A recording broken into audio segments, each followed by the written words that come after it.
طریقہ یہ ہے جو استاد زمن نے فرمایا کہ بے ادب گستاخ فرقے کو سنا دے حسن، یوں کہا کرتے ہیں سنی داستان اہل بیت۔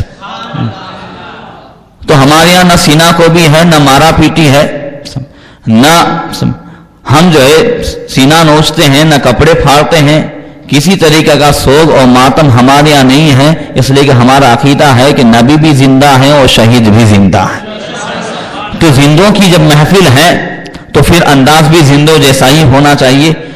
اب انشاءاللہ تبارک و تعالی 10-11 محفلیں آپ اسی طرح بیداری کے ساتھ حاضری دیں گے۔ اللہ تبارک و تعالی ہماری اس حاضری کو قبول فرمائے۔ حضرات، ان محفلوں میں میں یہ کوشش کروں گا کہ جس سرزمین پر بیٹھ کر یزید نے امام حسین سے بیعت کا مطالبہ کیا اور اسلامی سلطنت کا بادشاہ بن بیٹھا، تو اس سرزمین ملک شام اور عراق میں اسلام کا نور کیسے پہنچا، کتنی قربانیاں دی گئیں اور کیسے اسلام کی دولت وہاں تک پہنچی، اور پھر ساتھ ساتھ یہ بات بھی واضح ہوگی کہ خلافت کے بعد، یعنی خلافت کے دعوے کے بعد، یزید نے بادشاہت کا جو دعویٰ کیا، اس بادشاہ بن جانے کے بعد اس کے جو حالات تھے، ان حالات پر امام حسین کا بیعت نہ کرنا، یہ جو ہے غداری ہے معاذ اللہ، یا بغاوت ہے، یا حقیقت میں حضرت امام حسین نے صحابہ کرام اور سیدنا ابوبکر صدیق تمام کی سنت کو ادا کیا ہے۔ انشاءاللہ اس کو میں اپنی ان تقریروں میں واضح کروں گا۔ پہلے چند تقریبی کلمات جو ہے، تاکہ ذہن بالکل قریب ہو جائے اور آپ آنے والی باتیں آسانی کے ساتھ سمجھ جائیں۔ اللہ تبارک و تعالیٰ نے انسانوں کی ہدایت کے لیے انبیاء اور رسولان اعظام بھیجے، ان پر کتابیں اور صحائف نازل فرمائے۔ سب سے آخری نبی آخر الزمان صلی اللہ تعالی علیہ وسلم انسانوں کی ہدایت کے لیے اس زمانے میں تشریف لائے جب انسان انسانیت کی حد سے نکل چکا تھا۔ نبی آخر الزمان جب قرآن کا نور اور اسلام کی شمع لے کر کے تشریف لائے، تب دنیا میں تاریکیوں کا ماحول تھا، اور دوسرے علاقے کے لوگ اس سرزمین کے لوگوں کو چور اور ڈاکو کہہ کر کے یاد کرتے تھے، بھوکے اور بھگوڑے، مفلس اور جو ہے فقراء سے ان کی یاد ہوتی تھی۔ مگر رسول اللہ صلی اللہ تعالی علیہ وسلم نے اسلام کی شمع ایسے روشن فرمائی، اور پھر اخلاق حسنہ سے، قرآن کی تعلیم سے، اپنی زبان فیض ترجمان سے رسول اللہ صلی اللہ تعالی علیہ وسلم نے دلوں پر ایسے حکومت چلائی اور دلوں کو ایسے مسخر فرمائے کہ جو کل تک جو ہے دشمن تھے وہ رسول اللہ صلی اللہ تعالی علیہ وسلم کے جانثار ہو گئے۔ جان کے دشمن سرکار کے جانثار ہوئے۔ کل تک جو رسول اللہ صلی اللہ تعالی علیہ وسلم کو معاذ اللہ گالیاں دیتے تھے، وہ رسول اللہ صلی اللہ تعالی علیہ وسلم کے نعت کے ترانے گنگنانے والے ہو گئے۔ کل تک جو اسلام کے جانی دشمن تھے، وہ اسلام اور بانی اسلام کے نام پر اپنی گردن کٹانے کے لیے تیار ہو گئے، اور کل تک جنہیں چور اور ڈاکو سے یاد کیا جاتا تھا، وہ قیامت تک انسانوں کے لیے رہنمائے کامل بن گئے، وہ نمونے عمل بن گئے، وہ انسانوں کے لیے ایک مثالی انسان بن گئے۔ اور کل تک جنہیں لوگ لوٹانے کہا کرتے تھے، انہوں نے ایمان کی شمع ان جو ہے ایمان کی لوٹاروں تک پہنچائی۔ وہ رسول اللہ صلی اللہ تعالی علیہ وسلم جنہوں نے اسلام کی شمع، قرآن، معجزات، نشانیاں اس طریقے سے دکھا کر لوگوں تک پہنچائی کہ اللہ کے رسول کو پہچاننا کوئی مشکل نہیں تھا، کوئی دشوار نہیں تھا۔ آپ کا سر سے بال سے لے کر ناخن تک ہر جز معجزہ تھا، ہر خدا کی وحدانیت کی نشانی تھی، قرآن کی ہر آیت معجزہ تھا. اسی وجہ سے جو سرکار کا چہرہ دیکھتا وہ ایمان لے آتا، جو قرآن سنتا وہ ایمان لے آتا، جو رسول اللہ صلی اللہ علیہ وسلم کی صحبت میں آ جاتا وہ آپ کا شیدائی ہو جاتا. مگر اس کے باوجود جو ضدی تھے، حد دھرمی تھے، جن کے دلوں میں حسد کی آگ تھی، عداوت اور دشمنی کی آگ تھی، وہ ان تمام معجزات کو دیکھ کر بھی ایمان نہیں لانے والا تھا اور نہ لاتا. اسی وجہ سے اللہ نے قرآن میں فرمایا کہ الذین آتیناہم الکتاب یعرفونہ کما یعرفون ابناءہم، کہ جن کو ہم نے کتاب دی، چاہے وہ یہودی ہوں یا عیسائی ہوں، توریت اور انجیل جن کو دی گئی، یہ اس نبی آخر زمان کو ایسا پہچانتے ہیں جیسا کہ باپ اپنے بیٹوں کو پہچانتا ہے. تو پتا چلا کہ اب اسلام کی دلائل ایسے بالکل عام تھے، روشن تھے کہ انکار کرنے کی کوئی گنجائش نہیں تھی. جنہوں نے انکار کیا وہ جان بوجھ کر کے انکار کیا. جن کے دلوں میں شکوک و شبہات تھے وہ سب قرآن نے دور کر دیے. جو نہیں جانتے تھے، لا علمی جن کے پاس تھی، وہ سب جاننے اور ماننے لگے. مگر جن کے دل میں اس نبی آخر زمان سے قومیت کی، بنی اسرائیل و بنی اسماعیل ہونے کے اعتبار سے حسد کی آگ تھی اور جلن تھی، وہ ایمان لانے والے نہیں تھے. اللہ فرماتا ہے کہ اس نبی کو پہچانتے تھے. بولو اس نبی کو. ہمیں بھی دنیا میں لوگ پہچانتے ہیں، مگر پہچان میں کتنی فرق ہے وہ آپ دیکھیں. کتنا فرق ہے ہمارے اور نبی کے پہچاننے میں. ہمیں دنیا پہچانتی ہے ہمارے دنیا میں پیدا ہونے کے بعد، اور اس نبی کو دنیا پہچانتی تھی. اس نبی ہزاروں سال پہلے جب دنیا میں نہیں آئے تھے تب بھی دنیا پہچانتی تھی. آدم نے پہچانا تو نام محمد سے جب دعا کی تو اللہ تبارک و تعالیٰ نے توبہ قبول فرمائی. حضرت نوح نے پہچانا تو کشتی جو ہے جودی پہاڑ پر لگی. حضرت ابراہیم نے پہچانا تو کعبے کو بھی آباد کیا اور کعبے کے کعبہ کے لیے دعا کی. حضرت سلیمان نے اپنے لشکر میں اسی نبی کی نعتیں جو ہے گنگنائی اور انہی کے تذکرے کیے. حضرت موسیٰ نے پہچانا تو اس نبی کے امت میں آنے کی دعائیں کی، وہ تمنائیں کی.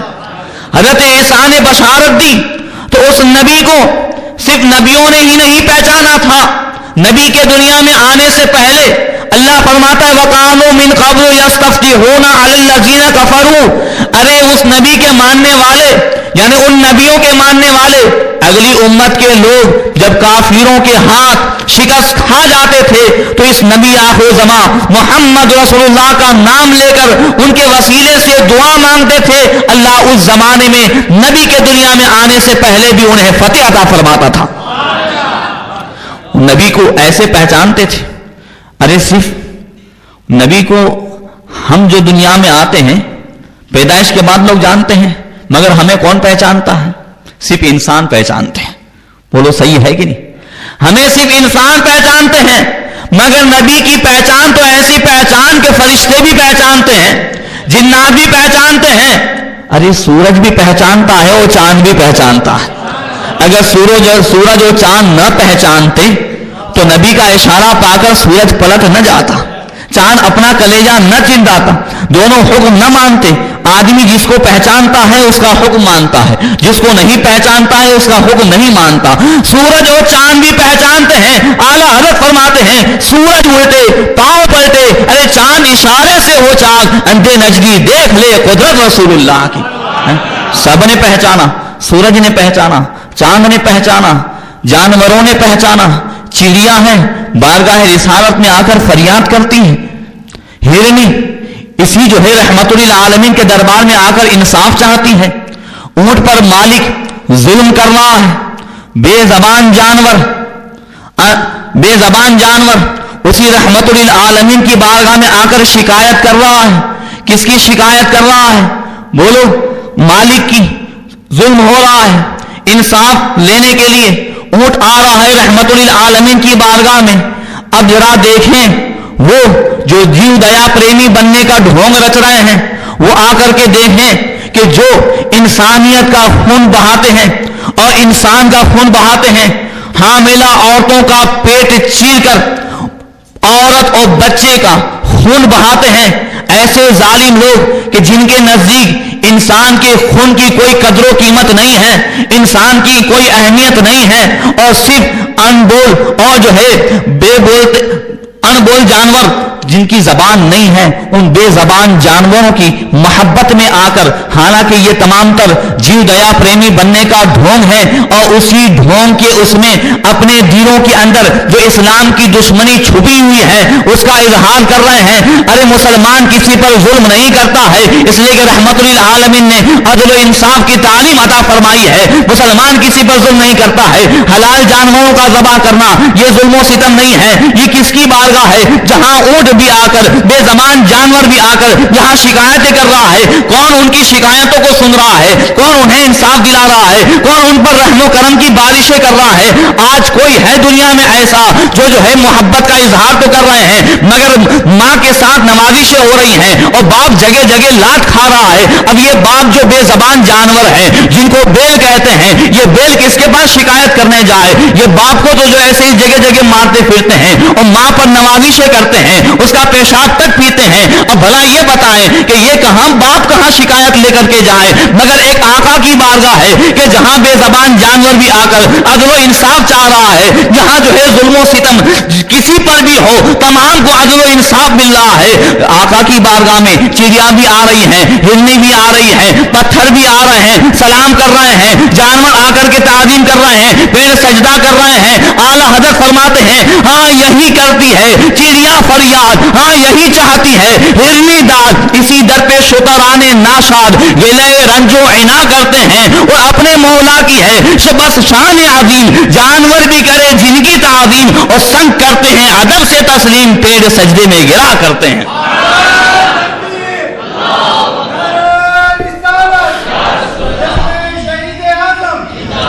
تو جانور بھی پہچانتے ہیں، درخت بھی پہچانتے ہیں جو سجدہ کر رہے ہیں، پتھر پہچانتے ہیں جو سلام کر رہے ہیں.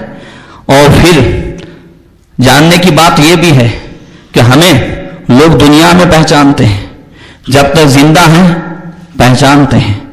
ہم اپنے دادا پر دادا کو نام سے جانتے تو ہوں گے مگر شخصیت سے نہیں پہچانتے. بولو پہچانتے ہیں؟ زیادہ سے زیادہ دادا وہ بھی اگر دیکھے ہوں گے تو پر دادا اس کے آگے ہم نہیں جانتے، نہیں پہچانتے. جن کی نسل سے پیدا ہوئے ہیں ہم انہیں 7 نسلوں تک مسلسل نہیں جانتے، مگر نبی آخر الزماں صلی اللہ تعالی علیہ وسلم دنیا میں تشریف لانے سے پہلے بھی لوگ جانتے پہچانتے ہیں، لائے تب بھی لوگ جانتے پہچانتے ہیں، اور جب دنیا سے چلے گئے آج بھی پہچانتے ہیں. اور قیامت میں بھی انہی کی پہچان ہوگی، قیامت میں بھی لوگ انہی کو پہچانیں گے. خلیل و نجی بلکہ ان کی پہچان کرانے کے لیے برسوں گھمایا جائے گا تاکہ لوگ پہچانیں. اور حقیقت یہ ہے کہ قیامت کا منظر اور قیامت کا انعقاد یہ اور کسی مقصد کے لیے نہیں بلکہ ان کی پہچان کرانے کے لیے ہوگا. فقط اتنا سبب ہے انعقاد بزم محشر کا کہ ان کی شان محبوبی دکھائی جانے والی ہے، تو انہی کی جان پہچان کرانے کے لیے جگہ جگہ گھمایا جائے گا. خلیل و نجی مسیح و صفی سبھی سے کہیں بھی بنی یہ بے خبری کے خلق پھری کہاں سے کہاں تمہارے لیے. پتا چلا یہ تمام تر جو ہے وہاں جتنے بھی چکر لگیں گے سب انہی کی پہچان کے لیے. قیامت میں بھی لوگ انہیں پہچانیں گے. پہلے تو پہچاننا دشوار ہوگا، لہذا لوگ ادھر ادھر گھومیں گے. یہ کس لیے؟ تاکہ عظمت کا اظہار ہو جائے، تاکہ برابر سب کے سب پہچان لیں. اور پھر حال یہ ہوگا جب لوگ پہچان لیں گے، پہلے تو لوگ نہیں پہچان لیں گے تو ادھر سے ادھر جائیں گے، مگر جب پہچان لیں گے تو غریب بھی ان کے دامن میں ہوگا، مفلس بھی ان کے دامن میں ہوگا، ہر ایک ان کے دامن میں ہوں گے. تب لوگ جانیں گے ہاں جن کے بارے میں ہم انکار کرتے تھے کہ وہ کچھ نہیں کر سکتے، معاذ اللہ اپنی بیٹی فاطمہ کو بھی نہیں چھڑا سکتے. ارے آج حال تو یہ ہے کہ سنتے ہیں کہ محشر میں صرف ان کی رسائی ہے، گر ان کی رسائی ہے. لو جب تو بنائی ہے مطلع میں یہ شک کیا تھا، واللہ رضا واللہ صرف ان کی رسائی ہے، صرف ان کی رسائی ہے. آج دیکھو جو ان کے دیوانے ہیں شفاعت کے حقدار ہو رہے ہیں، وہ ان کے وسیلے سے جنت میں جا رہے ہیں اور یوں کہتے ہوئے جا رہے ہیں کہ تجھ سے اور جنت سے کیا مطلب، وہاں بھی دور ہو، ہم رسول اللہ کے جنت رسول اللہ کی.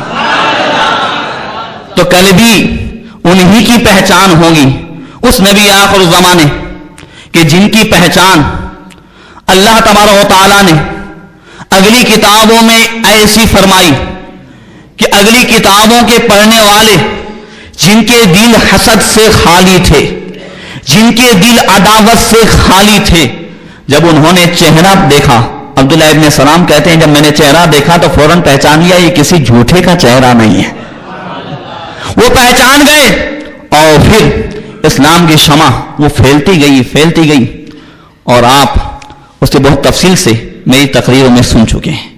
ہوتے ہوتے حجۃ الوداع سن ہجری 10 محرم کی تقریر یہاں سے شروع ہو رہی ہے، اور انشاءاللہ 12ویں شریف کی تقریر یہاں ختم ہوگی، توجہ ہے تو یاد رکھیے گا۔ سن ہجری 10 حجۃ الوداع میں جب الیوم اکملت لکم دینکم واتممت علیکم نعمتی ورضیت لکم الاسلام دینا، اسلام یہ مکمل دین ہے، اللہ نے اپنی نعمت کو پورا کر دیا۔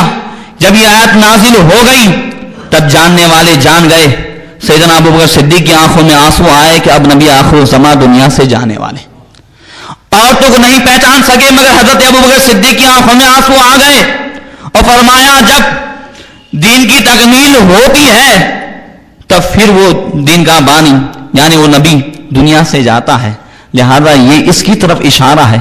اور ہوتے ہوتے رسول اللہ صلی اللہ تعالی علیہ وسلم بیمار ہوئے سفر مہینے میں، اور پھر آپ کی بیماری بڑھی۔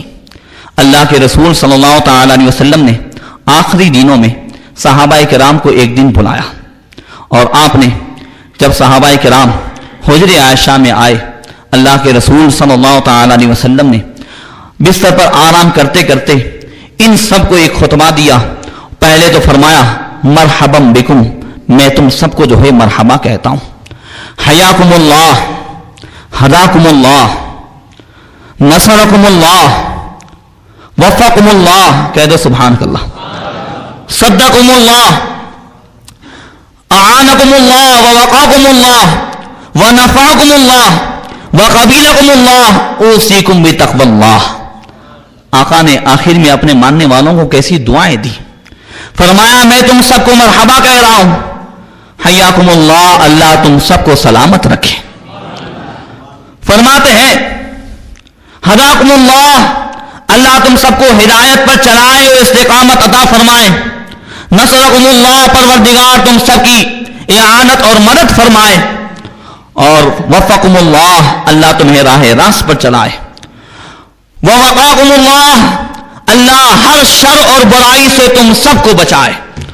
اور فرمایا وقبلکم اللہ ونفعکم اللہ، اللہ تمہیں نفع عطا فرمائے، اللہ تمہارے اعمال کو قبول فرمائے۔ اور اوصیکم بتقوی اللہ، میں تمہیں اللہ سے ڈرنے کی وصیت کرتا ہوں، تقوی کی وصیت کرتا ہوں، گناہوں سے بچنے کی وصیت کرتا ہوں۔ تقوی کیا ہے؟ حضرت ابراہیم بن ادہم سے کسی نے پوچھا تقوی کیا ہے؟ اللہ کے رسول نے فرمایا تقوی کی وصیت کرتا ہوں۔ فرمایا تقوی یہ ہے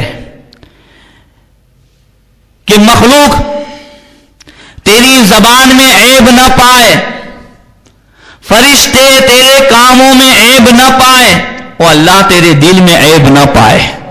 توجہ، سب آ گیا، اگر آپ سمجھو تو سب آ گیا۔ مخلوق تیری زبان پہ، زبان صاف، من سلیم المسلمون من لسانی و یدی، سچا مسلمان وہ ہے کہ جس کی زبان اور ہاتھ سے دوسرا مسلمان محفوظ رہے۔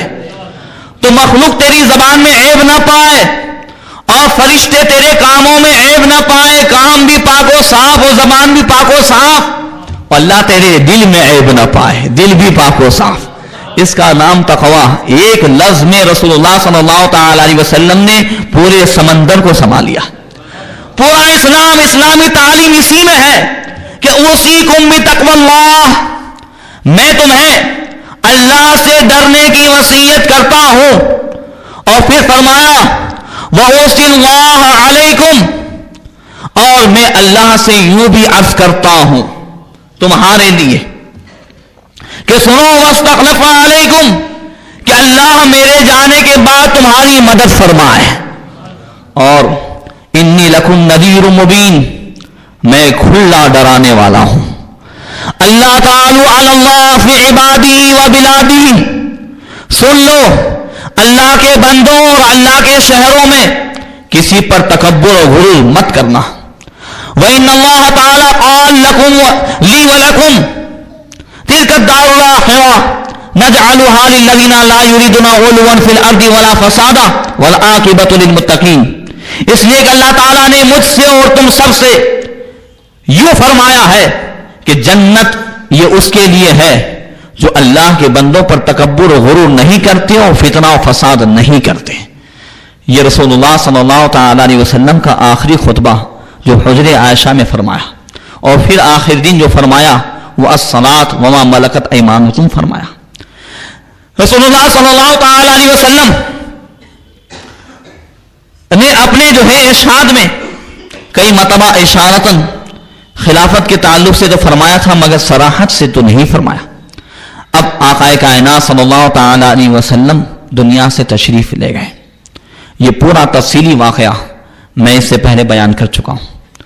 رسول اللہ صلی اللہ تعالی علیہ وسلم جب دنیا سے تشریف لے گئے، امت کے شفیق سیدنا ابوبکر صدیق رضی اللہ تعالی عنہ اپنے گھر میں تھے۔ سب سے پہلے سالم بن عبید نے ان کو خبر دی، جلدی سے آئے اور حجر عائشہ میں انہوں نے یمنی چادر میں لیٹے ہوئے آفتاب و مہتاب کو دیکھا۔ چادر چہرے مبارک سے ہٹائی اور حضرت ابوبکر صدیق نے سرکار کی پیشانی پر بوسہ دیا۔ عرض کی یا رسول اللہ، آپ دنیا کی زندگی میں تھے تو بھی پاک و صاف ہیں، اور پھر دنیا سے تشریف لے گئے تو بھی پاک و صاف ہیں۔ یا رسول اللہ، قسم خدا کی، قسم اس ذات کی جس کے قبضے میں ابوبکر کی جان ہے، اللہ آپ کو اس موت کے بعد اور کوئی موت نہیں دے گا۔ کہہ دو سبحان اللہ۔ پتا چلا حضرت ابوبکر صدیق کا عقیدہ ہے، اس لیے کہ وہ آنکھ والے تھے کہ نبی زندہ ہے۔ فرمایا اس موت کے بعد اور کوئی جو موت آنی تھی وہ آ گئی، اب نہیں دے گا۔ یعنی انبیاء کو بھی اجل آنی ہے، مگر ایسی کہ فقط آنی ہے، پھر اسی آن کے بعد ان کی حیات مثل سابق وہی جسمانی ہے۔ یہ حضرت ابوبکر صدیق کا وہ عقیدہ کہ تو زندہ ہے واللہ، تو زندہ ہے واللہ، میری چشم عالم سے چھپ جانے والے۔ ابوبکر چشم عالم نہیں رکھتے تھے، وہ تو دل کی آنکھ رکھتے تھے۔ علی بصیرت انا ومن اتبعنی، اللہ فرماتا ہے محبوب فرما دو جو میں اور میری اتباع کرنے والے دل کی آنکھ رکھتے ہیں۔ تو اعلیٰ حضرت فرماتے ہیں چشم عالم جو دنیا کی آنکھ رکھتے ہیں، آنکھوں میں دنیا بسی ہوئی ہے تو وہ انہیں نہیں جان پاتے، اور جن کے پاس دل کی آنکھ ہیں وہ سمجھتے ہیں کہ نبی کل بھی زندہ تھے اور آج بھی زندہ ہے۔ رسول اللہ صلی اللہ تعالی علیہ وسلم کی بارگاہ میں یوں خراج عقیدت پیش کر کے حضرت ابوبکر صدیق نکلے۔ ادھر جب خبر پہنچی تو منافقوں نے انگڑائی لی، انہوں نے فتنہ و فساد کی ابتدا کر دی، اور سب سے پہلے ابھی آقا کی تجہیز و تکفین نہیں ہوئی ہے، ابھی غسل کا مسئلہ حل نہیں ہوا ہے کہ خلافت کا مسئلہ کھڑا کر دیا۔ انصار اور مہاجر دو گروہ تھے، اور فوراً منافقوں نے علل اعلان کہنا شروع کر دیا کہ ہمارے شہر میں کوئی دوسرا حکومت کرے، یہ کیسے ہو سکتا ہے؟ حکومت کا حق، خلافت کا حق انصار کو ہے۔ انصار کہ جنہوں نے اسلام کی مدد کی، اور مہاجروں کو ہر حال انہوں نے اپنے گھر بار تجارت سب میں شریک کر دیا، جان مال سے ان کی حفاظت کی اور ان کی مدد کی، لہذا انصاری حقدار ہیں اور مدینہ ہمارا ہے، ہمارے شہر میں دوسرا کوئی حکومت و خلافت کیسے کرے؟ لہذا حضرت سعد بن عبادہ کی صدارت میں انہی کے گھر میں ایک مجلس ہوئی، اور پھر ہر ایک نے تقریریں شروع کی۔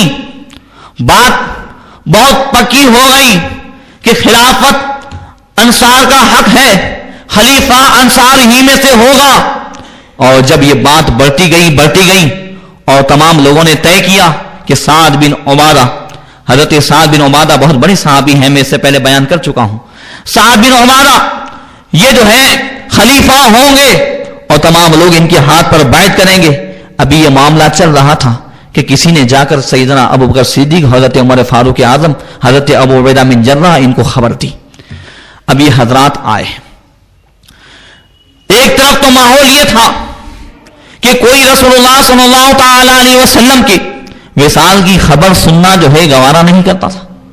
مسجد نبوی میں ایک طرف کا ماحول حضرت ابو بکر یوں سنبھال رہے ہیں کہ جب نکلے تو کسی نے کہا کہ ایک طرف حضرت عمر کی حالت یہ ہے کہ ہاتھ میں ننگی تلوار ہے. وہ کہتے ہیں اگر کسی نے خبر دی کہ پیغمبر رسالت رسول اللہ صلی اللہ علیہ وسلم نے پردہ فرمایا ہے تو گردن اڑا دوں گا. وہ نازک ماحول تھا، مگر اللہ تبارک و تعالیٰ نے سیدنا ابو بکر صدیق کو وہ استقامت عطا فرمائی تھی جس کے بارے میں اللہ کے رسول نے فرمایا لَوْزِنَ ایمان ابی بکرین ایمان اہل الارض لرجع علیہم. اگر ابو بکر کی ایمانی استقامت کو ایک پلے میں رکھا جائے اور تمام دنیا والوں کے ایمان کو دوسرے پلے میں رکھا جائے تو ابو بکر کی استقامت وزنی ہو جائے گی. ایسے ماحول میں حضرت ابو بکر امت کو کس حال میں سنبھالتے ہیں. دیکھو مسجد نبوی میں چلے جاتے ہیں اور ارشاد فرماتے ہیں لوگوں من کان یعبد محمدا فإن محمدا صلی اللہ علیہ وسلم قد مات ومن کان یعبد اللہ فإن اللہ تعالی حی لا يموت. اے لوگوں سن لو، اگر کوئی محمد صلی اللہ تعالی علیہ وسلم کی عبادت کرتا تھا تو محمد صلی اللہ تعالی علیہ وسلم دنیا سے تشریف لے گئے. اگر جو اللہ کی عبادت کرتا تھا وہ عبادت کرتا ہے تو وہ سن لے کہ اللہ زندہ ہے، اسے کبھی موت نہیں آئے گی. فإن اللہ تعالی حی لا يموت. فإن اللہ تعالی قال وما محمد الا رسول قد خلت من قبله الرسل افإن مات او قتل انقلبتم على اعقابكم ومن ينقلب على عقبيه فلن يضر الله شيئا وسيجزي الله الشاكرين. حضرت ابو بکر اس خطبے میں فرماتے ہیں سنو، اللہ نے قرآن میں فرمایا کہ محمد صلی اللہ تعالی علیہ وسلم ایک رسول ہے. وما محمد الا رسول قد خلت من قبله الرسول. ان سے پہلے بھی رسولان اعظام گزر چکے. افإن مات او قتل انقلبتم، کہ اگر محمد صلی اللہ تعالی وسلم کا وصال ہو یا اگر وہ شہید کر دیے جائیں تو تم الٹے پاؤں پھر جاؤ گے. او علی اعقابکم، ہے تم پلٹ جاؤ گے. فلن یضر اللہ شیئا، اگر تم پلٹے تو تم اللہ کا کچھ نقصان نہیں کرو گے. سیدنا عمر فاروق اعظم اور حضرت مولا کائنات فرماتے ہیں کہ حضرت ابو بکر نے جب یہ آیت سنائی، حالانکہ یہ آیت اس سے پہلے بھی ہم پڑھ چکے تھے، سن چکے تھے، مگر ایسا محسوس ہوا کہ آج پہلی مرتبہ ہم سننا ہے. بس قرآن کے حوالے سے ہمارے دل مضبوط ہو گئے کہ ہمارے پروردگار نے سب سے پہلے ہی ہمیں تسلی عطا فرما دی ہے. لہذا جب رسول اللہ صلی اللہ علیہ وسلم کی وصال کی خبر کے سلسلے میں سب کے دل مضبوط ہوئے، اب یہاں سے وہ حضرت سعد بن عبادہ کے گھر کی طرف چلے. وہاں ماحول گرم ہے اور ہر ایک اپنا اپنا مشورہ اور اپنی اپنی رائے دے رہا ہے. جب حضرت ابو بکر صدیق پہنچے، ماحول کا جائزہ لیا، دیکھا سب کچھ اسی میں بات ہو رہی تھی کہ انصار ہی خلیفہ ہوں. سیدنا فاروق اعظم رضی اللہ تعالیٰ عنہ ابھی آپ کچھ کہنا چاہتے تھے کہ حضرت ابو بکر نے فرمایا اے عمر مجھے کچھ کہنے دو. کہا بالکل صحیح ہے. سیدنا ابو بکر صدیق کھڑے ہوئے، فرمایا لو میں اس بات کا اعتراف کرتا ہوں کہ بے شک انصار نے اسلام کی مدد کی ہے اور انصار کی جو فضیلتیں ہیں ہم اس کو بھی ضرور مانتے ہیں. اور انصار نے رسول اللہ صلی اللہ تعالی علیہ وسلم کو وہ ساتھ دیا، وہ آپ کی مدد کی اور نصرت کی. تمام مہاجروں کو انہوں نے ساتھ دیا، جان انصاری کا اظہار کیا اور ہر طرح سے انصار سرکار پر فدایانہ جو ہے نثار ہوتے تھے. ہم اس بات کا اعتراف کرتے ہیں. مگر اے لوگوں، جہاں تک حکومت و خلافت کا جو ہے معاملہ ہے تو حضرت سعد بن عبادہ کو خطاب کرتے فرماتے ہیں لقد علمت یا سعد سمعت رسول اللہ صلی اللہ تعالی علیہ وسلم سمعت رسول اللہ صلی اللہ تعالی علیہ وسلم. اے سعد، تم خود جانتے ہو کہ رسول اللہ صلی اللہ تعالی علیہ وسلم نے ایک مرتبہ جو فرمایا وانت قائد، اور تم وہاں بیٹھے ہوئے تھے جب میں نے بھی سنا اور تم نے بھی سنا، وہ یہ کہ اللہ کے رسول غیب دان نبی نے یہ فرمایا تھا کہ قریشون ولاۃ ھذا الامر، کہ قریش ہی خلافت کے حقدار ہیں. کہہ دو سبحان اللہ. الائمۃ من القریش.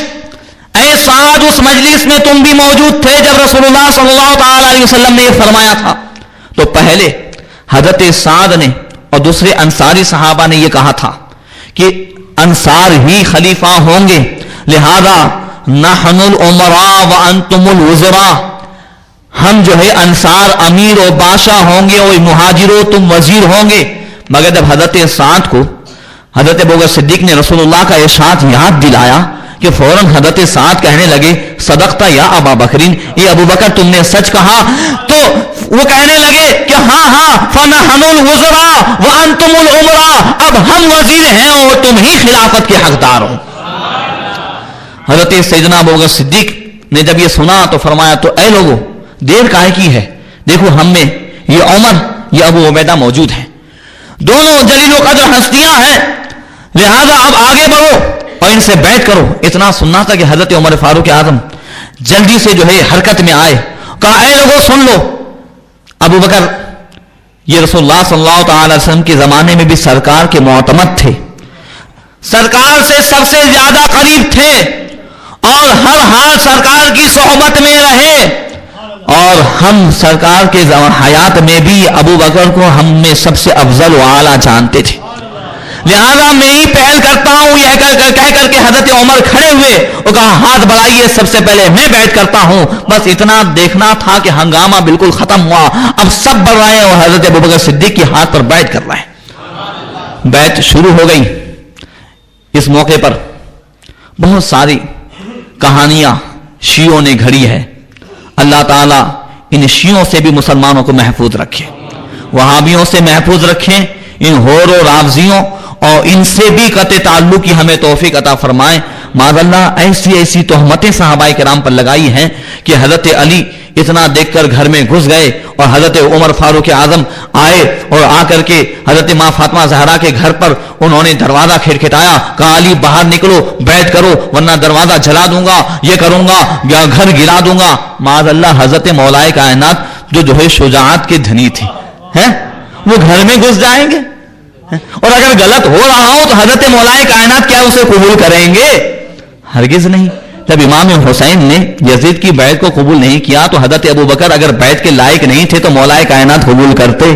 پتا چلا کہ یہ جھوٹوں کے باپ و سردار ہے، اتنے بڑے جھوٹ کہ معاذ اللہ حضرت عمر اور حضرت ابوبکر کی عداوت میں حضرت مولا کائنات پر بھی تہمت لگا رہے ہیں۔ اللہ تبارک و تعالیٰ ان کے شر و مکر و فریب سے بچائے۔ اب سب سے پہلا خطبہ جو سیدنا ابوبکر صدیق رضی اللہ تعالیٰ عنہ نے دیا وہ آپ سماعت کریں۔ ارشاد فرمایا یا ایھا الناس انی قد ولیت علیکم ولست بخیرکم فاعینونی ان احسنت وقومونی ان عصیت۔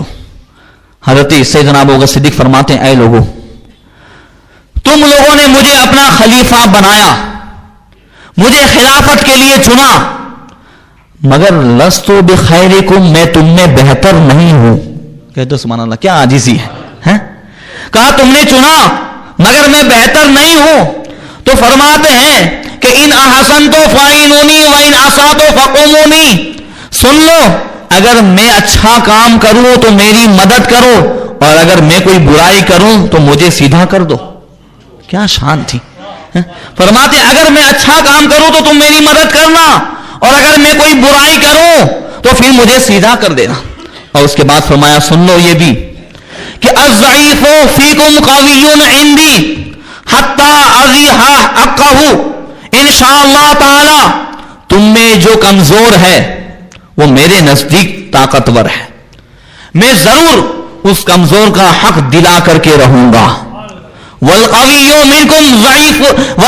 منکم ضعیف عندی حتی آخذ الحق انشاءاللہ تعالی، اور جو تم میں طاقتور ہے اور یہ طاقتور اپنی طاقت کی بنیاد پر کسی پر ظلم کرے، کسی کمزور کو دبائے تو میرے نزدیک کمزور ہوگا، میں ضرور اس سے حق لے کر کے رہوں گا۔ اور پھر فرمایا سن لو الصدق امانۃ والکذب خیانۃ، سچائی امانت ہے اور جھوٹ خیانت ہے۔ لا يدع القوم الجہاد فی سبیل اللہ الا ضربهم اللہ بالذل، جس قوم نے اللہ کی راہ میں لڑنا چھوڑ دیا، جہاد فی سبیل اللہ کو ترک کر دیا، چھوڑ دیا، اللہ اسے ذلیل و رسوا کر دے گا۔ ولا تشيع الفاحشة في قوم قط الا عامهم الله بالبلاء. اور یہ بھی سن لو، ابو بکر صدیق کا پہلا خطبہ ہے جو ہم سب کے لیے جو ہے قابل عبرت ہے. فرماتے ہیں جس قوم کے اندر بے حیائی، برائی، بدکاری، زناکاری عام ہو جائے گی، پھیل جائے گی، تو اس میں بلائیں اور مصیبتیں بھی عام ہو جائے گی. بولو آج ہم دیکھ رہے ہیں کہ نہیں دیکھ رہے ہیں؟ سیدنا ابو بکر صدیق نے اپنے پہلے خطبے میں جو فرمایا اور اس کے بعد ارشاد فرمایا، اے لوگو اطیعونی ان اطعت اللہ ورسولہ وَإِنْ عَصَيْتُ فَلَا طَاعَةَ لِي عَلَيْكُمْ. اے لوگو اگر میں اللہ اس کے رسول کی اطاعت و فرما برداری کروں تو تم میرا حکم مانو، میری اطاعت و فرما برداری کرو، اور اگر میں اللہ اس کے رسول کی نافرمانی کروں تو تم پر میری اطاعت کوئی ضروری نہیں ہے. توجہ ہے. اب یہ دونوں چیزیں شریعت اور عقیدت، کیا ہے؟ شریعت اور عقیدت. سیدنا ابو بکر صدیق نے ذہن دیا کہ شریعت پہلے. کیا ہے؟ شریعت پہلے. بے شک عقیدت ضروری ہے، مگر جس سے عقیدت ہو وہ شریعت کے تابع ہو. اگر جس سے عقیدت ہے، چاہے وہ پیر ہو، مولانا ہو، بڑا ہو، باپ ہو، چھوٹا ہو، کوئی بھی ہو، کتنا ہی بزرگ ہو، عقیدت ہے مگر شریعت کے خلاف ہے تو پھر اس کی اطاعت واجب نہیں. عقیدت اور شریعت میں فرق کرنا لازمی ہے کہ عقیدت میں ہم جو کچھ بھی مان لیں، اس کو جو کچھ بھی کریں، جو کچھ کہیں، مگر ہاں شریعت کے تابع ہیں تو مانیں گے، اور شریعت کے تابع نہیں، شریعت کے موافق نہیں تو نہیں مانیں گے. سیدنا ابو بکر صدیق نے یہ ہمیں مزاج دیا اور فرمایا کہ میں اگر اللہ اس کے رسول کی اطاعت و فرما برداری کروں تو تمہیں ماننا ہے، اور اگر نافرمانی کروں تو تمہیں میری اطاعت نہیں کرنی ہے. اب اسی کی روشنی میں دیکھ لو کہ سیدنا امام حسین رضی اللہ تعالیٰ عنہ نے جو یزید کی بیعت نہیں کی وہ درست تھا کہ نہیں تھا؟ حضرت ابو بکر صدیق نے جو تعلیم دی، جو نظریہ دیا، پتا چلا امام حسین نے بغاوت نہیں کی، صدیق اکبر کی سنت پہ عمل فرمایا، سنت صدیقی پر عمل فرمایا. چونکہ یزید اب شریعت کے خلاف تھا، اس کے کام درست نہیں تھے، اور بھلے صحابی کا بیٹا تھا مگر انہو لیس من اہلک انہو عمل غیر صالح. جب نوح علیہ السلام کے بیٹے کے تعلق سے اللہ فرماتا ہے نوح وہ تمہارا بیٹا نہیں، اس لیے کہ اس کے اعمال اچھے نہیں ہیں، اس کے کردار اچھے نہیں ہیں، کیریکٹر اچھے نہیں ہیں، تو پھر اب یہاں صحابی کا بیٹا ہو تو یہ نہیں دیکھا جائے گا اگر یہ صحابی کا بیٹا ہے تو یہ نبی کا بیٹا ہے. سیدنا امام حسین نبی کے فرزند ہیں، نبی کے نواسے ہیں، لہذا معاذ اللہ یہ بغاوت نہیں ہے. انشاءاللہ میں عاشورے کی رات اس پر تفصیل سے گفتگو کروں گا. اب سیدنا ابو بکر صدیق رضی اللہ تعالیٰ عنہ کے زمانے میں بہت سارے فتنوں نے سر اٹھایا. مرتدین، زکوٰۃ کا انکار کرنے والے، نئے نئے نبی یہودیوں عیسائیوں نے کھڑے کیے کہ اب مسلمانوں کو گمراہ کرنے کا ایک طریقہ یہ کہ نبی کے سامنے نبی کھڑا کرو. سرکار کے زمانے میں ہی کچھ نبی پیدا ہوئے اور پھر اس کے بعد عرب میں تو نہیں ہو سکے مگر بعد میں عرب میں بھی بہت سارے لوگوں نے نبوت کا دعویٰ کیا. سیدنا ابو بکر صدیق رضی اللہ تعالیٰ عنہ نے ہر ایک جتنے بھی فتنے تھے ہر طرف آپ نے مہم بھیجی، ہر طرف لشکر کو روانہ کیا. اور اس زمانے میں جبکہ ہر ملک والا یہ چاہتا تھا کہ بس مدینہ اور مکہ اور عرب پر چڑھائی کر کے یہ اس نئے دن کو ختم کر ڈالیں، کعبے کو اکھاڑ ڈالیں اور مسلمانوں کو نیست و نابود کر دیں. اس وقت امت کی باغڈور جو حضرت ابوبکر صدیق نے جو فرمائی ہے، اسی وجہ سے اشجع الناس، لوگوں میں سب سے زیادہ بہادر سید السادات مولا کائنات جس کے بہادری پر تلوار سلام کر رہی ہے، انہوں نے کہا اگر لوگوں میں کوئی بہادر ہے تو وہ ابو بکر کی ذات ہے. ابو بکر سب سے بڑے بہادر ہیں. کسی نے امیر المومنین سید السادات مولا کائنات کی خلافت کے زمانے میں کہا اے امیر المومنین آپ نے ابو بکر کی خلافت کو کیوں قبول کر لیا؟ ارے آپ ان سے زیادہ حقدار تھے. حضرت مولا کائنات نے فرمایا اگر مسلمانوں کا خون محفوظ نہ ہو جاتا تو میں تیری گردن مار دیتا. کیا بات کرتا ہے؟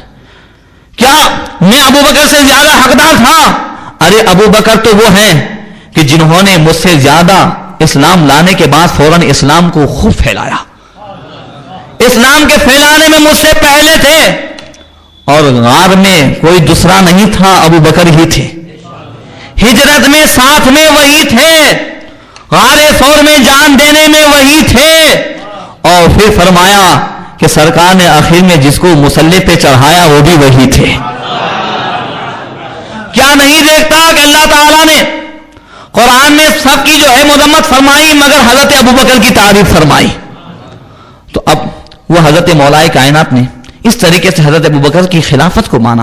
سیدنا ابوبکر صدیق رضی اللہ تعالیٰ عنہ کی خلافت کے زمانے میں مختلف فتنے ہوئے، ہر طرف آپ نے لشکر بھیج کر ان تمام فتنوں کو ختم کیا، اور ایک دن صحابہ کرام کو بلایا اور فرمایا میں نے تمہیں ایک خاص مشورے کے لیے بلایا ہے، وہ یہ ہے کہ تم سب جانتے ہو کہ رسول اللہ صلی اللہ تعالی علیہ وسلم اپنی آخری عمر میں عیسائیت کے فتنے کو اور سلطنت عیسائی جو اسلام پر حملہ کرنے کی خواب دیکھ رہی تھی اسے ختم کرنے کے لیے رسول اللہ صلی اللہ تعالی علیہ وسلم نے ایک لشکر بھیجا تھا، اور آپ کی یہ خواہش تھی کہ عیسائی جو زیادتیاں کر رہے ہیں اور ہرقل بادشاہ روم اور ملک شام کی یہ سلطنت، یہ تمام کے تمام لوگوں کی نظریں جو مدینہ کی طرف ہیں اب وہ اور زیادہ جو ہے جوش میں آ گئے ہیں، لہذا مجھے رسول اللہ صلی اللہ تعالی علیہ وسلم کا وہ ارشاد یاد آ رہا ہے جو رسول اللہ صلی اللہ تعالی علیہ وسلم نے اپنی آخری زمانے میں فرمایا تھا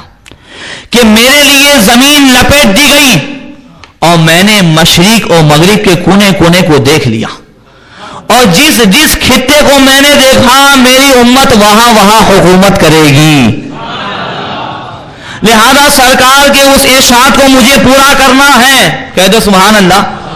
پتا چلا حضرت ابوبکر صدیق کا عقیدہ تھا کہ آقا علم غیب جانتے ہیں، اللہ نے اپنے محبوب کو غیب کا علم عطا فرمایا ہے، اگر یہ عقیدہ نہ ہوتا تو اس ارشاد پر عمل کرنے کے لیے صحابہ کرام کو نہ بلاتے، میٹنگ نہ کرتے، مشورہ نہ کرتے، اور یوں نہ کہتے کہ سرکار نے فرمایا کہ جہاں جہاں میں نے دیکھا مشرق و مغرب کے حصے کو میری امت وہاں حکومت کرے گی، لہذا میں نے اسی ارشاد پر عمل کرتے ہوئے تم سب کو بلایا ہے۔ ارے حضرت ابوبکر کا عقیدہ تو ایسا عقیدہ تھا، سرکار کے علم غیب کے بارے میں ایک واقعہ یاد آیا کہ ایک شخص نے سرکار کے زمانے میں چوری کی، آقا کی بارگاہ میں جیسے ہی اس کا مقدمہ پیش ہوا سرکار نے ارشاد فرمایا اس کو قتل کر دو، چور ہے، ایک مرتبہ چوری کی، کیا فرمایا غیب دان نبی نے اسے قتل کر دو۔ لوگوں نے کہا حضور یا رسول اللہ چوری کی ہے، اور چوری کی سزا قرآن میں آئی السارق والسارقۃ فاقطعوا ایدیہما، چور اور چورنی اس کی ہاتھ کاٹو، مگر غیب دان نبی نے فرمایا اسے قتل کر دو۔ مگر جب لوگوں نے کہا کہ یا رسول اللہ چوری کی ہے تو فرمایا ٹھیک ہے ہاتھ کاٹ دو، ہاتھ کٹ گیا۔ پھر دوسری مرتبہ چوری کی تو پاؤں کٹا، پھر اس نے تیسری مرتبہ چوری کی پھر ہاتھ کٹا، پھر چوتھی مرتبہ اسی نے چوری کی پھر پیر کٹا، چاروں ہاتھ پاؤں کٹ گئے۔ اب خلافت کا زمانہ ہے سیدنا ابوبکر صدیق کا، پھر ہاتھ پاؤں کٹے ہیں مگر پانچویں مرتبہ چوری کی، تب سیدنا ابوبکر صدیق رضی اللہ تعالیٰ عنہ فرمایا اب اسے قتل کر دو۔ فرمایا نبی کی آنکھیں دیکھ رہی تھی اس وجہ سے پہلے سے فرمایا اسے قتل کر دو۔ کہا آقا نے پہلے سے فرمایا تھا، ایک مرتبہ چوری کی، قرآن تو فرما رہا ہے ہاتھ کاٹو، مگر غیب دان نبی سیدنا ابوبکر صدیق فرماتے ہیں کہ نبی نے پہلے ہی سے فرمایا تھا قتل کر دو، آج مجھے حوالے کرنا پڑتا ہے کہ قتل کر دو، لہذا جو ہے پہلے ہی سے اگر قتل کر دیا جاتا تو اس کی یہ حالت نہ ہوتی۔ اس واقعے سے یہ بھی پتا چلا کہ چوری، شراب، زناکاری، بدکاری، برائیاں، نشہ، یہ تمام تر ایسی عادتیں ہیں کہ لت پڑ جاتی ہے تو جاتی نہیں ہے، جس پر اللہ کا فضل ہو جائے تو بات دوسری ہے، مگر یہ لت ایسی ہے کہ ہاتھ پاؤں چاروں کے چاروں کٹے ہیں مگر پھر بھی تو کسی انداز سے چوری کی ہوگی تبھی نہ قتل کر دیا گیا۔ خیر، حضرت سیدنا ابوبکر صدیق رضی اللہ تعالیٰ عنہ کا یہ مضبوط عقیدہ ہمارے ایمان کو جو ہے مضبوط کر رہا ہے۔ سیدنا ابوبکر صدیق رضی اللہ تعالیٰ عنہ نے جب لوگوں سے فرمایا اے لوگوں میرا ارادہ ہے کہ ملک شام پر حملہ کیا جائے اور اس کے لیے لشکر تیار کیا جائے، سب نے کہا اے امیر المومنین ہمیں قرآن کا حکم ہے کہ یا ایھا الذین آمنوا اطیعوا اللہ واطیعوا الرسول واولی الامر منکم، ایمان والو اللہ کا حکم مانو, رسول کا حکم مانو, جو تم میں حکومت والے ہیں ان کا حکم مانو, لہذا ہم مطیع و فرما بردار ہیں, آپ جو چاہیں فرمائیں. سیدنا ابوبکر صدیق رضی اللہ تعالیٰ عنہ نے ایک مضمون کا خط لکھا اور حضرت انس بن مالک کو عطا فرمایا, جس میں قرآن کی یہ آیت بھی تھی, انفروا خفافا وثقالا وجاہدوا فی اموالکم وانفسکم, تنہا نکلو, جماعت کے ساتھ نکلو, اپنی جان اور مال کے ساتھ اللہ کی راہ میں جہاد کرو. ہر طرف آپ نے یمن کے علاقے میں, مکہ اور مکہ کے علاقوں میں حضرت سیدنا ابوبکر صدیق نے حضرت انس بن مالک کو بھیجا کہ وہ تمام تر قبیلے کو میں سے چند جوانوں کو لے آئیں, چند سواروں کو لے آئیں. اب تھوڑی دیر کے بعد حضرت سیدنا انس بن مالک آئے اور انہوں نے یہ خوشخبری سنائی کہ ہر قبیلے کے لوگوں نے فوراً مرحبا کہا اور ہر ایک نے جو ہے سراہا, اور سب کے سب آ رہے ہیں, وہ قوم آ رہی ہے, یہ قوم آ رہی ہے. جب قبیلے حمیر کے لوگ آئے تو سیدنا ابوبکر صدیق نے حضرت مولا کائنات سے فرمایا, یا ابو الحسن هل سمعت رسول اللہ صلی اللہ تعالی علیہ وسلم, یا ابو الحسن, یہ حضرت مولا کائنات کی کنیت ہے, کہ آپ نے رسول اللہ صلی اللہ علیہ وسلم کو یہ فرماتے ہوئے سنا, میں اور آپ دونوں ساتھ میں تھے, کہ اذا اقبلت حمیرہ ومعها نساؤها وتحمل اولادها ابشروا بنصر اللہ علی المسلمین, بنصر اللہ المسلمین علی المشرکین. اے ابو الحسن, کیا سرکار نے ارشاد نہیں فرمایا تھا کہ جب قبیلے حمیرہ کے لوگ آئیں اور ان کے ساتھ ان کی عورتیں بھی ہوں اور ان کے ساتھ ان کے بچے بھی ہوں, وہ اپنے بچوں کو اٹھائے ہوئے ہوں, تو اس وقت اللہ کی مدد کی خوشخبری مسلمانوں کو سنا دینا کہ اللہ تعالیٰ مسلمانوں کو مشرکوں پر غلبہ عطا فرمائے گا. یہ قبیلے حمیرہ کے لوگ آ گئے ہیں, لہذا رسول اللہ صلی اللہ تعالیٰ علیہ وسلم نے جو فرمایا وہ بشارت تمام مسلمانوں کو سنا دی جائے. کیسی حضرت ابوبکر صدیق کا ایک ایک عقیدہ دیکھو تو ایمان تازہ ہوتا جائے گا. سیدنا ابوبکر صدیق رضی اللہ تعالیٰ عنہ نے پھر تمام تر جتنے بھی قبیلے آتے گئے, ہر ایک کو مدینہ کے باہر آپ بساتے گئے, اور پھر جب زیادہ مجمع ہو گیا تو حضرت سیدنا ابوبکر صدیق کے پاس قوم کے چند سردار آئے اور انہوں نے کہا کہ اب اگر کسی کا انتظار نہ ہو تو ہم کافی دنوں سے مدینہ کے باہر ٹھہرے ہوئے ہیں, اب ہمیں چلنے کا حکم دیا جائے. سیدنا ابوبکر صدیق, حضرت عمر فاروق اعظم, حضرت عثمان غنی, ان تمام کے ساتھ آپ ان تمام قبیلوں کے پاس آئے جو مدینہ کے باہر ٹھہرے ہوئے تھے, اور آپ نے لشکر کو اس طریقے سے ترتیب دیا کہ 1000 کا لشکر حضرت یزید بن ابی سفیان, اس یزید کا چچا, اس یزید کے چچا حضرت یزید بن ابی سفیان رضی اللہ تعالی عنہ کو 1000 کا لشکر دیا اور لشکر کا امیر بنایا, اور 1000 کا لشکر حضرت ربیعہ بن عامر رضی اللہ تعالی عنہ کو دیا, اور ان دونوں 2000 کے لشکر کو روانہ فرمایا, اور سیدنا یزید بن ابی سفیان کو آپ نے چند نصیحتیں فرمائی.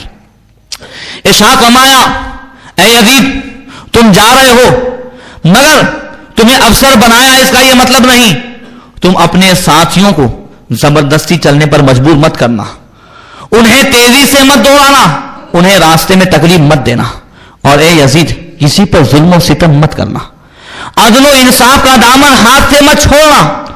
پھر فرماتے ہیں یزید یہ بھی سن لو, جب کسی سے صلح کرو تو اس کی پابندی کرنا, وعدہ کسی سے بھی کرو اگرچہ کافر سے پورا کرنا. بولو سبحان اللہ. اللہ ہمیں عمل کرنے کی توفیق عطا فرمائے. وعدے کی پابندی کرنا, اور جب اللہ تمہیں کسی قوم پر فتح عطا فرمائے تو پھر وہاں کی کھیتوں کو مت جلانا, پھلدار درخت کو مت کاٹنا, حلال جانوروں کے علاوہ دوسرے جانوروں کو ذبح مت کرنا. یہ تعلیم ہے, یہ ہم کو سکھانے آئے چڈے. یہ سیدنا ابوبکر صدیق رضی اللہ تعالیٰ عنہ کی تعلیم تو دیکھو. فرماتے ہیں حلال جانوروں کے علاوہ اور جانوروں کو ذبح مت کرنا. تم جاؤ گے تمہیں ایسی قوم ملے گی جو اپنی عبادت گاہ میں عبادت کر رہی ہیں, انہیں قتل مت کرنا, ان کی عبادت گاہوں کو مت گرانا. جب اللہ تمہیں فتح عطا فرمائے تو بچوں کو قتل مت کرنا, بلفظ دیگر جو مودی نے کرایا ہے وہ مت کرنا. میں کسی سے ڈرتا نہیں ہوں. جو اس نے ظلم کرایا وہ مت کرنا, عورتوں کو قتل مت کرنا, جو تم سے امان مانگے اسے امان دینا. اور اے یزید ایک بات خاص سن لو, تمہیں حاکم و افسر بنا کر کے بھیج رہا ہوں, تمہارے اس لشکر میں تمہارے رشتہ دار ہیں, تو پھر حاکم بننے کے بعد اپنے رشتے داروں کو نفع پہنچانے ہی کی غرض میں مت رہنا کہ کہیں ایسا نہ ہو کہ تم انہی کو نفع پہنچاؤ. رشتے داروں کو پالنے کا یہ وہ خطرہ جس کو میں نے رسول اللہ صلی اللہ تعالی علیہ وسلم کو فرماتے ہوئے سنا، اس سے میں بہت زیادہ ڈرتا ہوں کہ اللہ کے رسول نے فرمایا کہ جب کسی شخص کو مسلمانوں کا حاکم اور افسر بنایا جائے اور پھر وہ غیر مستحق لوگوں کو افسر بنا دے اور جن کے اندر صلاحیت نہ ہو انہیں حاکم بنا دے، تو پھر اللہ تبارک و تعالیٰ قیامت کے دن اس کا کوئی بہانہ قبول نہیں کرے گا، اسے جہنم میں ڈال دے گا. اے یزید، ان باتوں کا خیال رکھنا. تو رشتہ داری اور جس میں جو صلاحیت نہ ہو انہیں اونچے اونچے مقام مت دے دینا.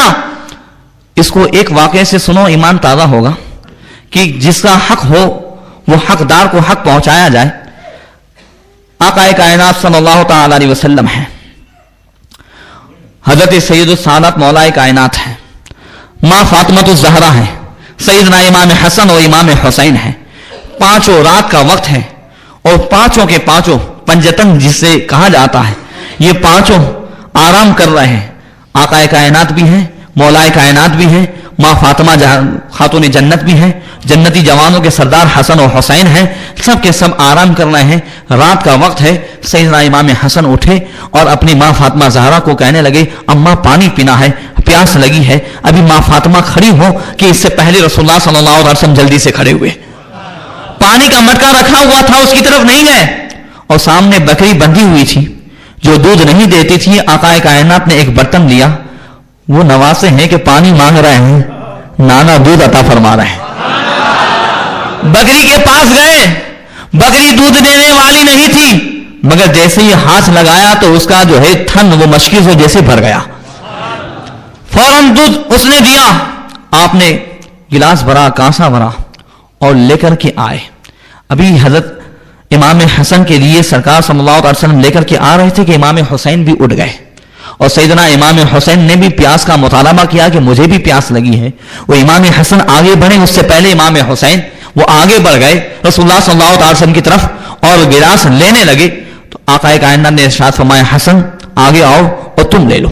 حسن یہ تم لو. حضرت خاتون جنت فاطمہ زہرا عرض کرتی ہیں یا رسول اللہ، کیا آپ کو حسن سے حسین سے زیادہ محبت ہے؟ آپ حسن کو بہت زیادہ محبت کرتے ہو اور حسین سے بھی زیادہ پیار ہے؟ فرمایا فاطمہ ایسی بات نہیں، دونوں سے پیار ہے، دونوں سے محبت ہے، مگر جس نے پہلے مانگا اسے پہلے دوں گا. توجہ ہے، جس نے پہلے مانگا، محبت تو دونوں سے ہے مگر جس نے پہلے مانگا اسے پہلے دوں گا. یہ رسول اللہ صلی اللہ تعالی وسلم کیا تعلیم عطا فرما رہے. اب حضرت سیدنا ابوبکر صدیق نے یزید بن سفیان کو یہی جو ہے تاکیدیں فرمائی. یہ لشکر روانہ ہوا. ادھر ہرقل بادشاہ روم نے چند جاسوس مدینہ منورہ میں جو نصرانی عرب تھے ان کو مقرر کیا تھا. جب 2000 کا لشکر ملک شام کی طرف روانہ ہوا، فوراً جاسوس نے ہرقل کو خبر دی. ہرقل نے اپنے ارکان سلطنت کو بلایا، ایک میٹنگ کی اور کہا اسلامی لشکر اور مسلمانوں کی یہ ہمت کہ وہ ہمارے ملک شام کی طرف بڑھ رہا ہے اور پھر ہم یہاں آرام سے بیٹھے ہوئے ہیں، تم اس کا کیا مشورہ دے رہے ہو؟ تمہاری رائے کیا ہے؟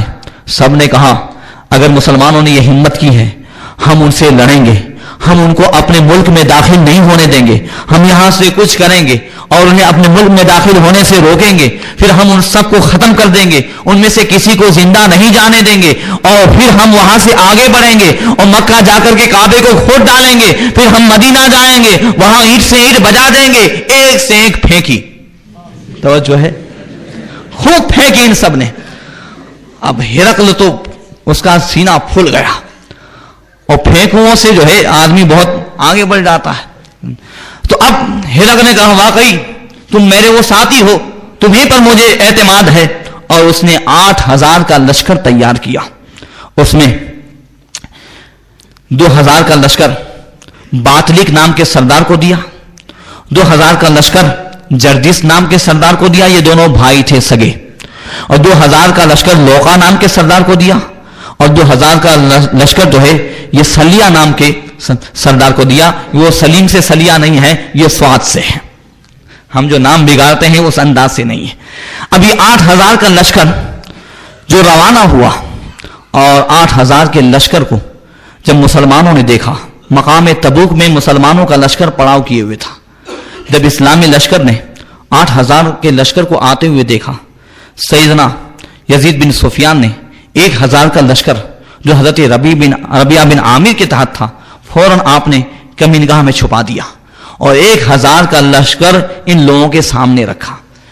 بڑی جاں بازی کے ساتھ، بہادری کے ساتھ، ان کے پاس تمام تر ہتھیار بالکل لوکھنڈی پروس بنے ہوئے، سر سے پاؤں تک لوہے میں بالکل ملبوس ہو کر، ایک سے ایک گھوڑے اور سواریوں پر سوار اور ایک سے ایک ہتھیار لے کر بالکل چمک دمک کے ساتھ وہ رومی لشکر، عیسائیوں کا لشکر جب سامنے آیا، مسلمانوں کے دل ہل گئے.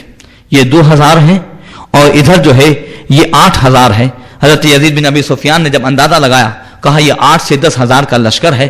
مگر جب مسلمانوں کے چہرے پر غم کے آثار دیکھے، فوراً کہا اے لوگوں، کیا تم بھول گئے؟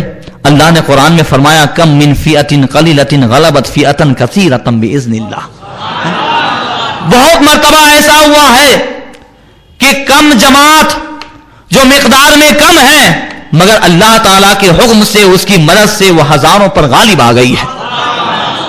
اور اے لوگوں، کیا نبی کے اس ارشاد کو بھول گئے کہ الجنت تحت ظلال السیوف، کہ جنت تلواروں کے سائے میں ہے. اگر جنت پانا چاہتے ہو تو تلواروں کے سائے میں ملے گی. لہذا کیا یہ سب بھول گئے؟ ارے یہ تو ہم لوگ ہیں کہ وہ تو نہایت سستا سودا بیچ رہے ہیں جنت کا، ہم مفلس کیا مول چکائیں، اپنا تو ہاتھ ہی خالی ہے. قربان جائیں ان صحابہ کرام پر، انہوں نے قربانیاں دی اور اسلام کی دولت ہمارے ہاتھ آئی. ورنہ ہمارا حال تو یہ ہے کہ میدان میں کھڑا رہنا در کنار، مسجد میں بھی کھڑے نہیں ہو پاتے ہیں، یہاں بھی پیروں میں ورم آ جاتے ہیں اور جو ہے ایک سے ایک تکلیفیں ہو جاتی ہیں. اور اگر 10 منٹ نہیں صرف 2-4 منٹ امام صاحب کو دیری ہو گئی تو پھر ہم کہنا شروع کر دیتے ہیں آج کلا گھاپے سب وہ تو کھائی ہوئے لگے تو آج گوٹے چڑھی ہوئی ہے. تو اب کہاں میدان میں ان لوگوں کی جو ہے استقامت اور کہاں ہمارا حال. تو یہی اعلیٰ حضرت نے فرمایا ہم تو وہ تو نہایت سستا سودا بیچ رہے ہیں جنت کا، ہم مفلس کیا مول چکائیں، اپنا تو ہاتھ ہی خالی ہے. معاملہ یہی تھا. اب اس کے بعد جب دونوں لشکر آمنے سامنے ہوئے، 1000 کا لشکر ادھر موجود ہے اور ادھر 8000 کا لشکر ہے.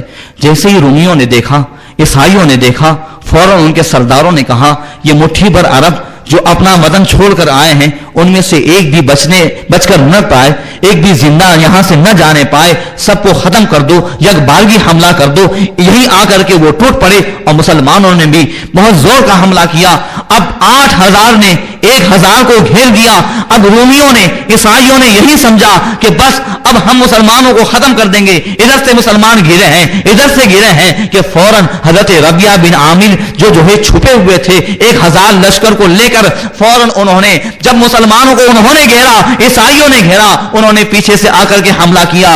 اب جب نعرے تکبیر بلند ہوئی اور تکبیر کی صدائیں بلند ہوئی، فوراً انہوں نے پیچھے موڑ کر کے دیکھا، کہا اسلامی لشکر کو تو کمک پہنچ گئی ہے، انہیں مدد پہنچ گئی ہے. اب ان کے دل ہل گئے اور عیسائی جو ہے ادھر ادھر بھاگنے لگے. حضرت ربیعہ بن عامر نے خوب حملہ کیا اور آپ دیکھنے لگے کہ جو ہے ان کا سردار کہاں ہے، تو دیکھا کہ باطنی رومی سردار پورا لوکھنڈی پروس بن کر کے لوگوں کو ورگلا رہا ہے اور انہیں میدان کارزار میں استقامت پر رہنے کے لیے ایک سے ایک باتیں سنا رہا ہے. حضرت ربیعہ بن عامر اس کے قریب پہنچے اور پہنچنے کے بعد آپ نے ایک ایسا نیزہ مارا جو اس کی سوئی کو چیرتا ہوا اس کے گھوڑے تک پہنچا. وہ ایک چیخ مار کر کے اور گدھے کی طرح جو ہے ہنکتا ہوا اور ہوچی ہوچی کرتا ہوا بلکہ جو ہے دہاڑتا ہوا زمین پر آیا، مردہ گرا. اور جب عیسائیوں نے اپنے سردار کی موت کی خبر سنی، اب وہاں سے انہوں نے بھاگنے ہی میں خیر سمجھی اور پھر بھاگتے رہے. مسلمانوں نے ان کا پیچھا کیا، دور تک انہیں پہنچایا.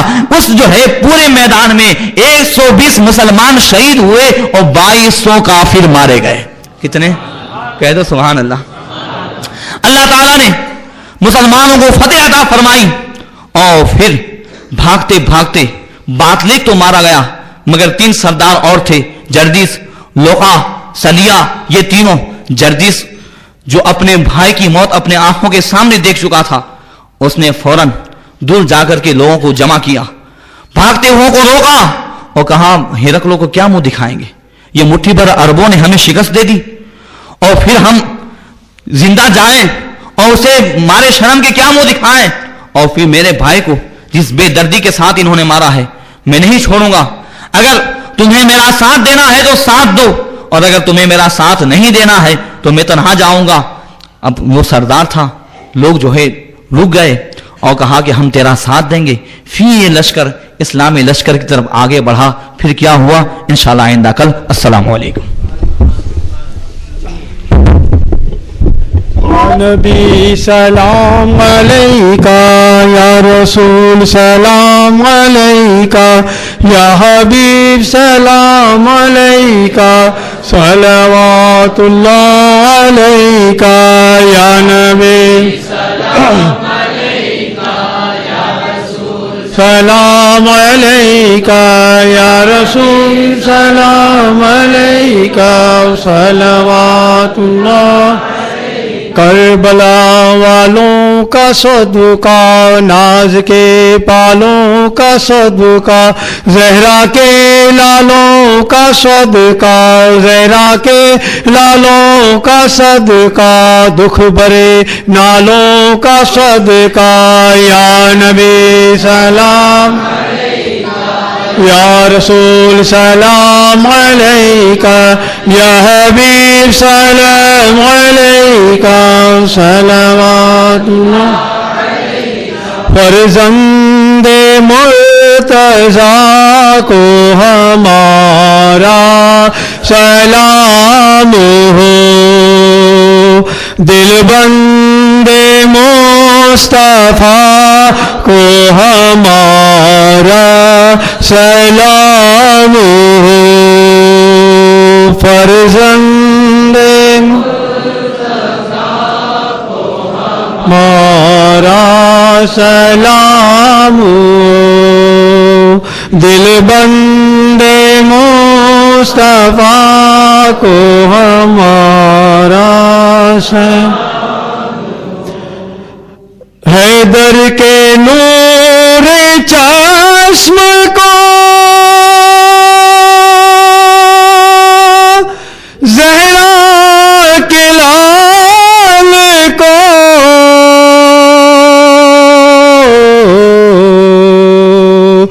احمد کے دل ربا کو ہمارا سلام ہو. فرزند مرتضیٰ کو ہمارا سلام ہو, دل بند مصطفیٰ کو ہمارا. جس نے خدا کی راہ میں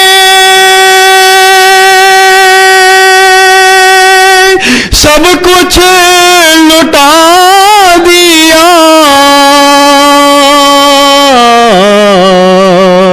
اس صاحب سخا کو ہمارا سلام ہو. فرزند مرتضیٰ کو ہمارا سلام ہو, دل بند مصطفیٰ کو ہمارا سلام. الصلاۃ والسلام علیکہ یا رسول اللہ وعلی آلہ و اصحابہ یا نور اللہ صلی اللہ تعالی وسلم.